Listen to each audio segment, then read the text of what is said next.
মুষ্টিবদ্ধ করো, সমাজ থেকে সকল বৈষম্যের কবর রচনা করবার শপথ নাও।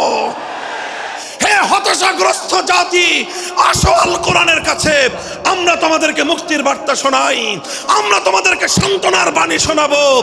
আসো হাতে হাত রাখি, সমস্ত বৈষম্য, জুলুম, স্বৈরতন্ত্রের কবর রচনা করে আল্লাহর কোরআনের সমাজ গড়বার জন্য হাতে হাত রাখি। যদি ইনসাফ কায়েম না করা যায়, ইসলাম অনুসরণ করা যায় না, যদি বেইনসাফের বিরুদ্ধে লড়াই না করতে পারো, মিথ্যে মুসলমানিত্বের দাবি ত্যাগ করো। তুমি যদি ইনসাফের জন্য যুদ্ধ করতে না পারো, তুমি যদি বৈষম্যের বিরুদ্ধে লড়াই করার হিম্মত না রাখো, মুসলমানের মিথ্যা দাবি করা ভণ্ডামি ছাড়া কিছুই নয়। আর সর্বোপরি যদি একটি বৈষম্যহীন সমাজ গড়বার জন্য শাহাদাতের রক্ত দিতে হয়, আবু সাঈদদের মতো বৈষম্যের বিরুদ্ধে বুক পেতে দিয়ে জীবন দেওয়ার জন্য শপথ নিতে হবে।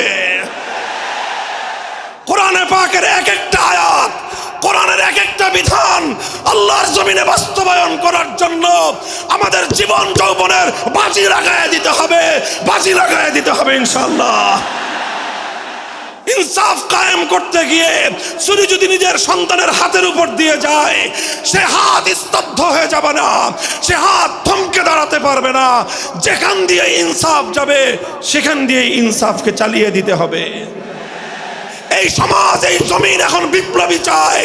সে বিপ্লব আব্রাহাম লিঙ্কনের আদর্শের বিপ্লব নয়, সে বিপ্লব কার্ল মার্কস, মাও সেতুং আর লেনিনদের বিপ্লব নয়। বাংলার মাটি আরেকটা বিপ্লব দেখতে চায়, সে বিপ্লব হবে আল কোরআনের বিপ্লব, সে বিপ্লব হবে ইসলামী সমাজ গঠনের বিপ্লব। সেই বিপ্লবের জন্য 2000 যুবক নয়, যদি 2 লক্ষ যুবকের তাজা বুকের শাহাদাতের রক্তের প্রয়োজন হয়, সে রক্ত দেওয়ার জন্য শহীদ ঈদগাহে কারা কারা জমায়েত হবে, কারা কারা জমায়েত হবে। হ্যাঁ, এটা শুধু কথার কথা না, শপথ। এটা কথার কথা না, শপথ। এটা অঙ্গীকার। কার সাথে? কার সাথে?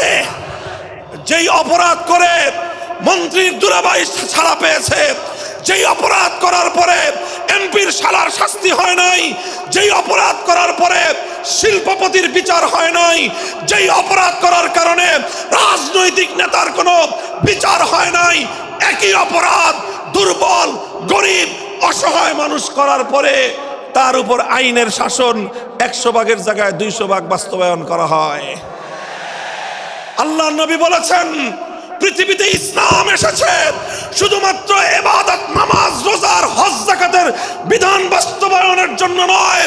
ইসলাম দুনিয়াতে আগমন করেছে, তার আগমনের অন্যতম উদ্দেশ্য হলো সমস্ত বৈষম্য দূর করে, জুলুম আর বেইনসাফি দূর করে বিশ্ব সভ্যতায় ন্যায় এবং ইনসাফ কায়েম করা।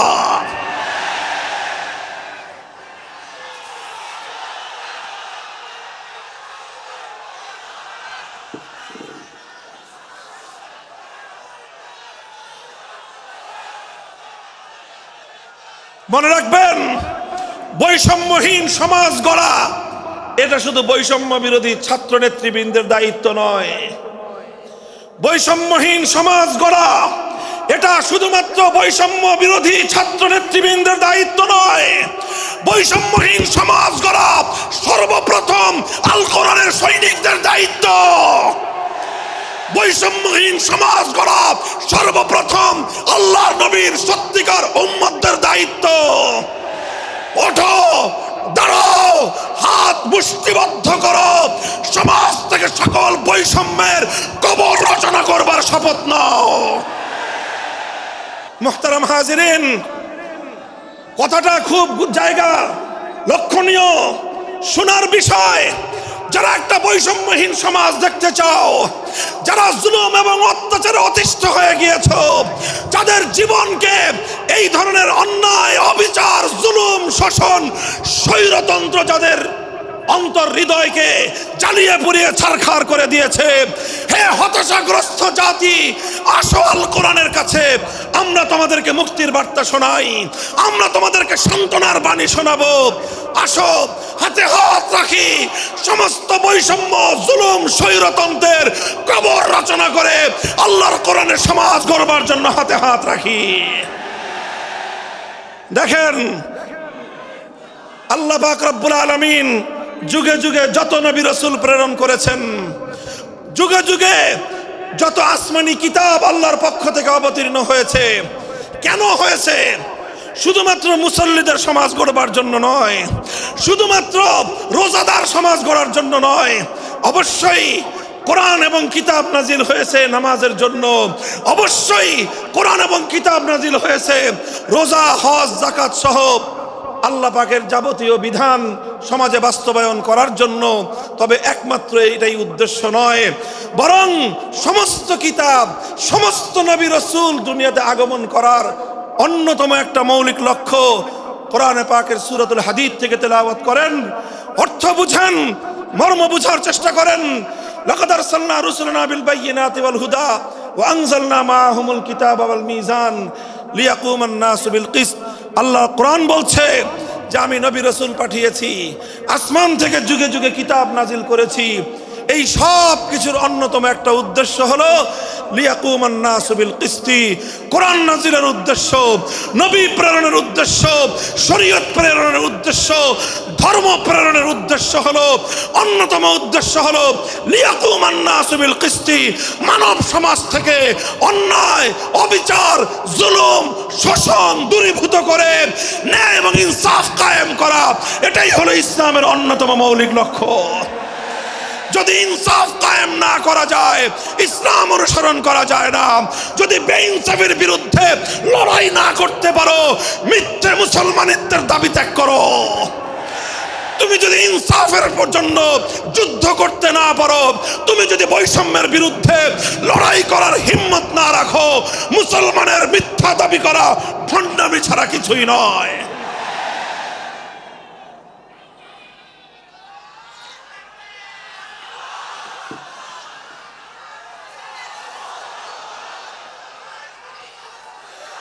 এই জন্য আমাদেরকে বুঝতে হবে, আমাদের জীবনের অন্যতম মিশন, যে জন্য আল্লাহ তার নবীদেরকে পাঠিয়েছেন, নবীদের জীবনের মিশন যা ছিল, নবীর উত্তরাধিকারী, নবীর অনুসারীদের জীবনের মিশনও সেটাই হবে।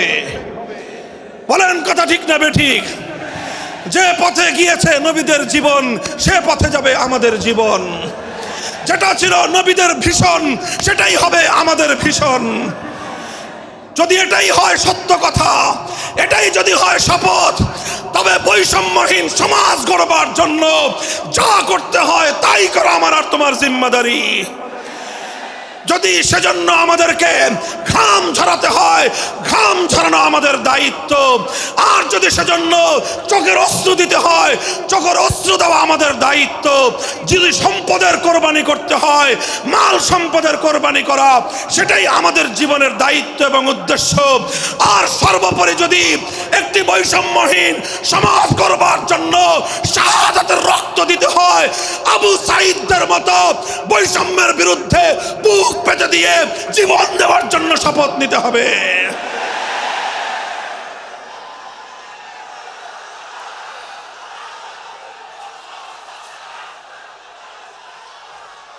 এই প্রস্তুত থাকবেন তো ইনশাআল্লাহ?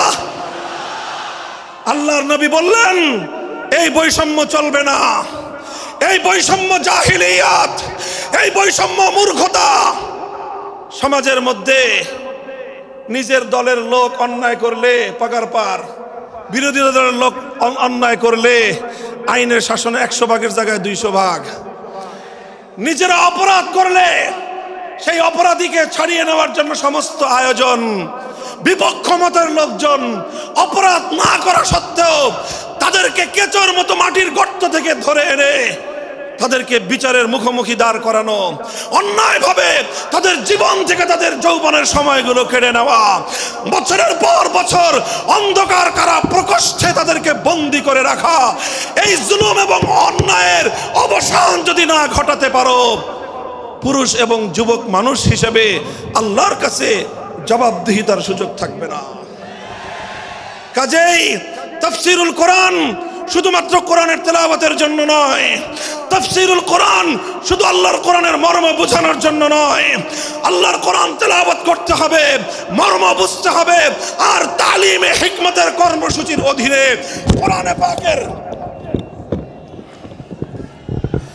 কোরআনে পাকের এক একটা আয়াত, কোরআনের এক একটা বিধান আল্লাহর জমিনে বাস্তবায়ন করার জন্য আমাদের জীবন যৌবনের বাজি লাগায় দিতে হবে ইনশাআল্লাহ।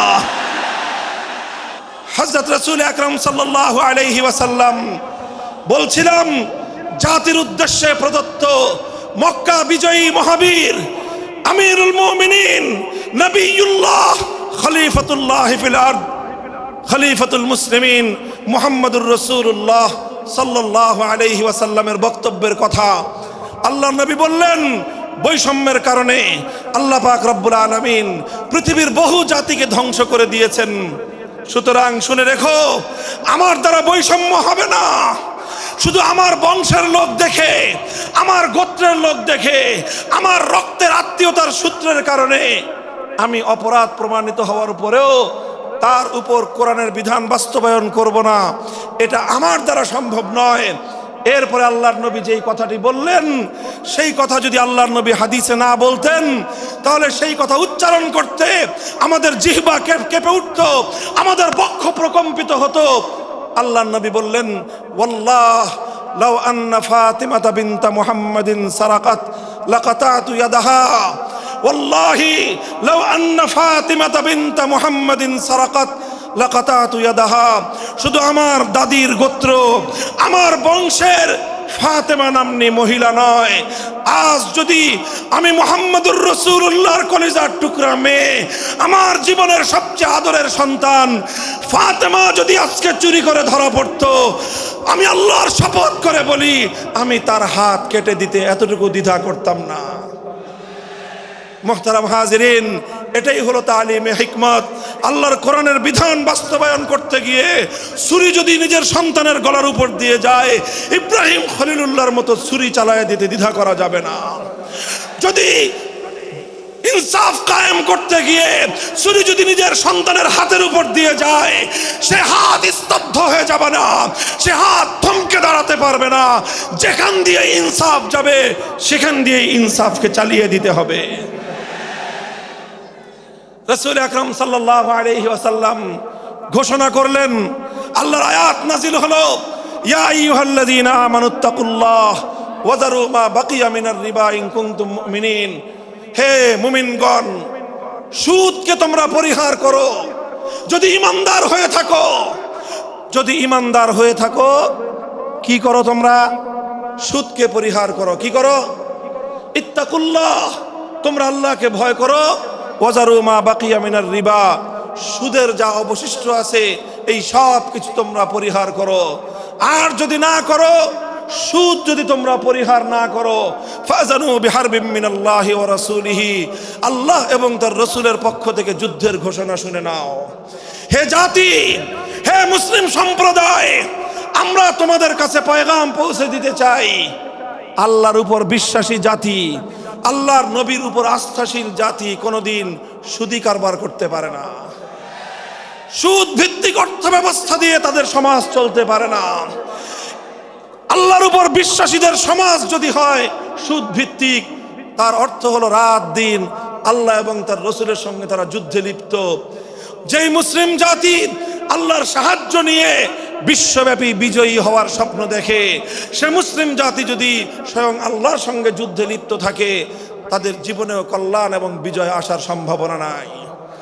এই জন্য মুসলিম জাতির উত্থানের জন্য, মুসলমানদের বিজয়ের পূর্ব শর্ত হলো সুদ পরিহারের মাধ্যমে আল্লাহর সঙ্গে যুদ্ধ বন্ধ করতে হবে, আল্লাহর পক্ষ থেকে সাহায্য চাইতে হবে।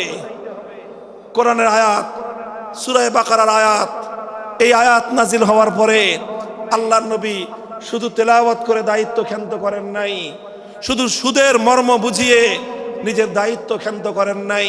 তৃতীয় দায়িত্ব তালিমে হিকমত, সুদকে সমাজ থেকে সমূলে উৎখাত করার উদ্যোগ নিয়েছেন। বলেন সুবহানাল্লাহ। শুধু আলোচনা করে, বক্তৃতা দিয়ে নবীর দায়িত্ব শেষ হয় নাই, শুধুমাত্র তাফসীর করে দিয়ে নবীর দায়িত্ব ক্ষান্ত হয় নাই, বরং এক একটা বিধান, আল্লাহর এক একটা আয়াত কিভাবে সমাজে বাস্তবায়ন করা লাগে, করা যায়, নবীজি প্র্যাকটিক্যাল ভাবে তার উদ্যোগ গ্রহণ করেছেন। কিভাবে উদ্যোগ নিয়েছেন? সুদের বিরুদ্ধে কি উদ্যোগ নিয়েছিলেন? কিতাব উল্টান, হাদিসের কিতাব, বুখারী শরীফের হাদিস, নবীজি ঘোষণা দিলেন, আলা ইন্না রিবাল জাহিলিয়াতি মাওদুউন তাহতা কদামাইয়া। জাহিলিয়াতের যুগে যত সুদের কারবার চলতো, ইসলাম এবং আল কোরআনের সমাজ গড়বার পর সেই জাহিলি যুগের রীতি, সুদ ভিত্তিক অর্থ ব্যবস্থা মুসলিম সমাজে আর থাকতে পারে না। নবীজি বললেন, সুদের কবর রচনা করলাম আমি আমার পায়ের নিচে। আল্লাহ নবী আক্ষরিক অর্থে কথা বললেন, আমি আমার পায়ের নিচে সুদের কবর রচনা করলাম। এরপরে আল্লাহ নবী ঘোষণা দিলেন, অনেকে আছো তোমরা যারা আগে কুফরির জমানায় জাহিলিয়াতের যুগে সুদের উপর লগ্নি করেছো, সুদের উপর মানুষকে ঋণ দিয়েছো, সুদী মহাজন যারা সুদের ভিত্তিতে মানুষকে টাকা দিয়েছো, এইরকম কাজ কারবার যারা করত, সেই যুগে তাদের মধ্যে একজন ছিলেন স্বয়ং আল্লাহর নবীর চাচা হযরত আব্বাস বিন আব্দুল মুত্তালিব রাদিয়াল্লাহু আনহু। মক্কার ঘরে ঘরে আব্বাস রাদিয়াল্লাহু আনহু মানুষের কাছে ঋণ টাকা দিতেন, টাকা পাওনা ছিল এবং সকল টাকা লগ্নি করা ছিল, বিনিয়োগ করা ছিল সুদের ভিত্তিতে। আল্লাহর নবী ঘোষণা করলেন, জাহেলি যুগের সমস্ত সুদ আমি আল্লাহর নবী মওকুফ ঘোষণা করলাম। সর্বপ্রথম যেই সুদ আমি মাফ ঘোষণা করলাম সেটা হলো আমার চাচা আব্বাসের সুদ। কাউকে আমার চাচার কাছ থেকে যারা ঋণ নিয়েছিল, কেউ আর আমার চাচার সুদ দিতে হবে না, শুধুমাত্র মূল পুঁজিটা ফেরত দিবে। সুদ আজ থেকে কবর রচনা করা হলো।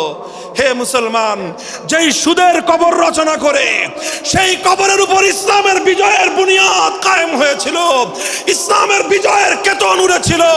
অন্যায় বৈষম্যের কবর রচনা করে, সুদ ভিত্তিক অর্থ ব্যবস্থার কবর রচনা করে আজ মুসলমানেরা আবার সেই কবর খুঁড়ে সেখান থেকে জুলুম, অত্যাচার, সুদ ভিত্তিক অর্থ ব্যবস্থাকে কবরের পচা মাল, কবরের মরা পচা করা লাশ মুসলিম সমাজের মধ্যে আবার পুনর্বাসিত করেছে। এজন্যই আজ মুসলমানদের এই অধপতন। যদি মুক্তি চাও, যদি মুক্তি চাও, শুধুমাত্র ইবাদত দিয়ে মুক্তি আসবে না।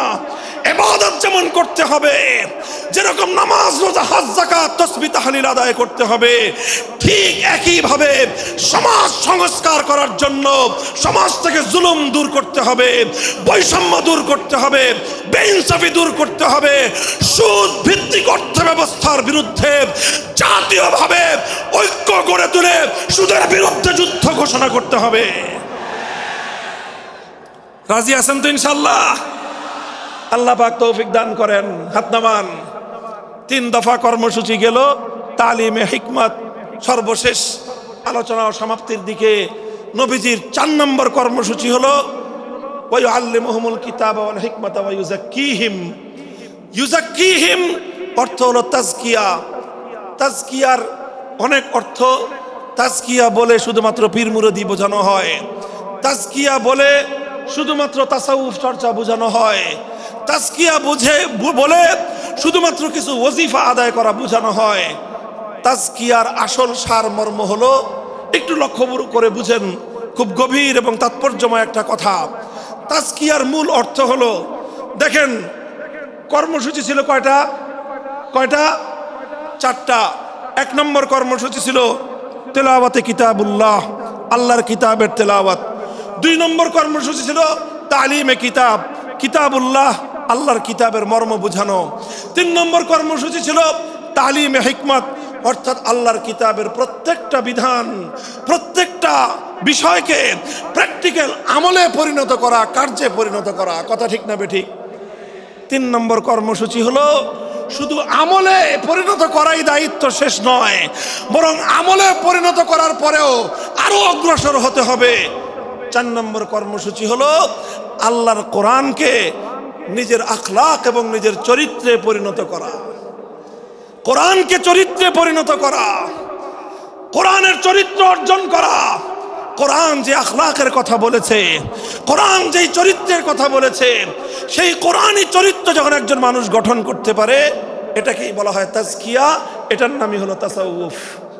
মুহতারাম হাজিরিন, আল্লাহর নবী নিজের জীবনে 100% আল্লাহর কোরআনকে নিজের চরিত্রে পরিণত করতে পেরেছিলেন। এই জন্য যদি কেউ জিজ্ঞাসা করে আল্লাহর নবীর সিরাত কি, নবীর জীবনীটা কি বলেন তো, সবচেয়ে সংক্ষিপ্ত অথচ সবচেয়ে পূর্ণাঙ্গ জবাব হলো, কি বললাম, সবচেয়ে সংক্ষিপ্ত অথচ সবচেয়ে পূর্ণাঙ্গ। নবীর জীবন সম্পর্কে সবচেয়ে সংক্ষিপ্ত এবং সবচেয়ে পূর্ণাঙ্গ বর্ণনা হলো কানা খুলুকুহু আল কোরআন, আমার নবীর চরিত্র ছিল কোরআন। কোরআন যা বলেছে নবীর চরিত্রে সেটা বাস্তবায়িত হয়েছে, নবীর আখলাকে সেটা বাস্তবায়িত হয়েছে। নবীজির কথাবার্তা, নবীজির উঠা বসা, নবীজির আচার ব্যবহার, নবীজির প্রত্যেকটা অ্যাক্টিভিটি, এমনকি চিন্তা চেতনা সব যখন আল্লাহর কোরআন অনুযায়ী তৈরি হয়, তখন সেটাকেই বলা হয় তাজকিয়া। আর এটাই হলো কোরআনকে কেন্দ্র করে চতুর্থ কর্মসূচি। মুহতারাম হাজিরিন, আমি আমার আলোচনা এবার সমাপ্তির দিকে টেনে নিয়ে যাই। আসুন আমরা আল্লাহর কোরআনকে সেন্টারে রেখে একটা সমাজ বিনির্মাণের চেষ্টা করি। সেই সমাজ বিনির্মাণের জন্য প্রথম কাজ, ঘরে ঘরে কানে কানে কোরআনের তেলাওয়াতের আওয়াজ পৌঁছে দেই। 2 নম্বর, প্রতিটি মুসলমানের কাছে কোরআনের মর্ম বোঝানোর চেষ্টা পৌঁছে দেই। 3 নম্বর হলো কোরআনের প্রত্যেকটা বিধান সমাজে, ব্যক্তিগত জীবনে, পরিবার জীবনে, সমাজে, রাষ্ট্র জীবনে বাস্তবায়ন করার উদ্যোগ নেই। চতুর্থ কর্মসূচি হলো আল্লাহর কোরআনকে নিজের আখলাক, নিজের চরিত্রে রূপান্তরিত করার জন্য সর্বাত্মক চেষ্টা চালাই। ইনশাআল্লাহ রাজি আছি তো? ইনশাআল্লাহ রাজি আছেন তো? আল্লাহর কোরআন শুধুমাত্র তেলাওয়াত নয়, শুধুমাত্র তাফসীর আর ব্যাখ্যা নয়, এই কোরআনকে বাস্তবে পরিণত করবার জন্য মুসলমানরা যদি উদ্যোগ গ্রহণ করে, আগামীর বিশ্ব হবে ইসলামের বিশ্ব, আগামীর বিশ্ব হবে আল কোরআনের বিশ্ব ইনশাআল্লাহ। বাংলাদেশ বাংলাদেশ বাংলাদেশ নিয়ে আমার আখেরি বার্তা এখন হলো, বিপ্লবের জন্য বাংলাদেশ উর্বর হয়ে আছে। কথা বলেন ঠিক না বেঠিক? বৃষ্টির পানি পড়লে যেভাবে যেভাবে শীতকালের পরে বৃষ্টির পানি পড়ার সঙ্গে সঙ্গে ফসলের মাঠ যেমন চাষাবাদের জন্য উর্বর হয়ে যায়, আবু সাইদ, মুগ্ধ, সিফাত হাসান, এভাবে আমাদের অসংখ্য অগণিত বীর শহীদদের রক্ত ভেজায় বাংলার মাটি এখন ইসলামী বিপ্লবের জন্য উর্বর হয়ে আছে, আল কোরআনের বিপ্লবের জন্য উর্বর হয়ে আছে। এই সমাজ, এই জমিন এখন বিপ্লবী চায়। সে বিপ্লব আব্রাহাম লিঙ্কনের আদর্শের বিপ্লব নয়, সে বিপ্লব কার্ল মার্কস, মাও সেতুং আর লেনিনদের বিপ্লব নয়। বাংলার মাটি আরেকটা বিপ্লব দেখতে চায়, সে বিপ্লব হবে আল কোরআনের বিপ্লব, সে বিপ্লব হবে ইসলামী সমাজ গঠনের বিপ্লব। সেই বিপ্লবের জন্য 2000 যুবক নয়, যদি 2 লক্ষ যুবকের তাজা বুকের শাহাদাতের রক্তের প্রয়োজন হয়, সে রক্ত দেওয়ার জন্য শহীদ ঈদগাহে কারা কারা জমায়েত হবে, কারা কারা জমায়েত হবে। হ্যাঁ, এটা শুধু কথার কথা না, শপথ। এটা কথার কথা না, শপথ। এটা অঙ্গীকার। কার সাথে? কার সাথে? ইনশাআল্লাহ এই শপথ এবং অঙ্গীকারের উপর আমরা আমাদের জীবনের অবশিষ্ট সময়গুলো অতিক্রম করার চেষ্টা করব। করবেন তো ইনশাআল্লাহ? আল্লাহ পাক কবুল করুন, তৌফিক দান করেন। 3 দিন ব্যাপী আজিমুস শান তাফসীরুল কোরআন মাহফিলের এই আয়োজন সার্থক হোক, ইসলামী সমাজ গঠনের জন্য এখান থেকে মানুষ অনুপ্রেরণা নিয়ে ঘরে ফেরুক, ঘরে ঘরে কোরআনের আলো, ঘরে ঘরে কোরআনের তেলাওয়াত, কোরআনের তালিম এবং কোরআনের হিকমতের আমল শুরু হোক। আল্লাহ আমাদের সকলকে গ্রহণ করুন, তৌফিক দান করেন। ওয়া আখিরু দাওয়ানা আলহামদুলিল্লাহি রাব্বিল আলামিন। সুবহানাল্লাহি ওয়া বিহামদিহি, সুবহানাকাল্লাহুম্মা বিহামদিক, আশহাদু আল্লা ইলাহা ইল্লা আনতা, আস্তাগফিরুকা ওয়া আতুবু ইলাইক।